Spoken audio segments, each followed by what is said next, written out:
Technology simple होती जा रही है, लेकिन ये ईथरनेट केबल अभी भी इतनी पेचीदा क्यों है? इसके अंदर 8 वायर्स, 4 ट्विस्टेड पेयर्स, हर पैर अलग अलग कलर का। पहले के टाइम ये इतना कॉम्प्लेक्स ठीक था, लेकिन अभी भी ये ऐसा ही क्यों है? इसे समझने के लिए हमें इसका बैकग्राउंड जानना पड़ेगा। Standard ethernet LAN cable almost हमेशा 8 वायर्स का ही होता है, जो 4 पेयर्स में बटता है। इसके ऊपर चाहे आप 100 Mbps चलाओ या 1 Gbps। पुराने स्लो स्टैंडर्ड्स इन 8 वायर्स में से सिर्फ 4 वायर्स यूज करते थे, लेकिन केबल फिर भी 8 वायर्स वाली होती, ताकि फ्यूचर में बिना केबल को बदले स्पीड को अपग्रेड किया जा सके। अब इन वायर्स को ट्विस्ट क्यों किया जाता है, इसका एक इंटरेस्टिंग रीजन है। अगर आपके घर के छत से पानी टपक रहा है और आपके पास 2 बाल्टियां हैं, अगर आपने एक ही बाल्टी को लीकेज के नीचे रखा तो पूरे दिन में सिर्फ एक ही बाल्टी भरेगी और दूसरी बाल्टी पूरी की पूरी खाली रहेगी।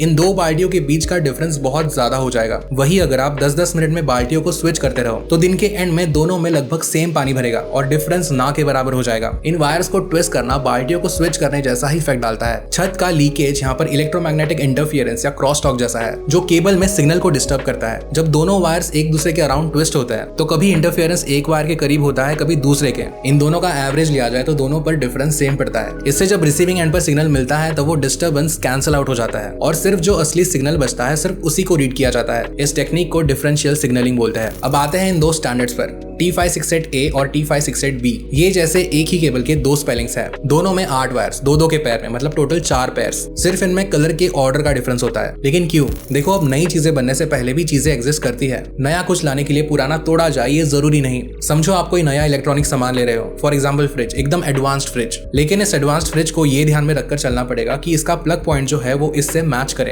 क्योंकि यही सारे घरों में है। इसे कहते हैं बैकवर्ड कंपैटिबिलिटी। आगे बढ़ते बढ़ते हमें उन चीजों का भी ध्यान रखना है जो पीछे रहकर भी इन नई चीजों के साथ काम करें। T568A ये स्टैंडर्ड जो है वो टेलीफोन वायरिंग के टाइम से है। तो टेलीफोन वायर्स तो गवर्नमेंट रेसिडेंशियल स्पेसेस में ऑलरेडी बिछी हुई थी, तो उसको हटाए बिना ये गवर्नमेंट और रेसिडेंशियल स्पेसेस के लिए स्टैंडर्ड बन गया। और T568B ये AT&T के 258 स्कीम से आया है, जो यूएस की बहुत सारी कमर्शियल बिल्डिंग्स में ऑलरेडी यूज होता था। इसलिए एंटरप्राइज लेवल पर नेचुरली इसको फॉलो किया गया। अब ये 2 सिस्टम्स ऑलरेडी इस दुनिया में पूरी तरीके से फैले हुए हैं। अब किसी को चेंज करना मतलब ऑलरेडी एग्जिस्टिंग करोड़ों सिस्टम्स की रीवायरिंग करना। ईथरनेट का जो ये सिस्टम है ये बहुत पावरफुल है। इससे डेटा और पावर दोनों ट्रांसफर हो सकता है। ईथरनेट आउटडेटेड होने से बहुत दूर है। इंडस्ट्री नए स्टैंडर्ड्स बना रही है जो इसी केबल प्लांट को जिंदा रखते हुए स्पीड्स बढ़ाते हैं। ये साइन है कि ये ईथरनेट का इकोसिस्टम मरने तो छोड़ो, चेंज होने के स्टेज पर भी नहीं है।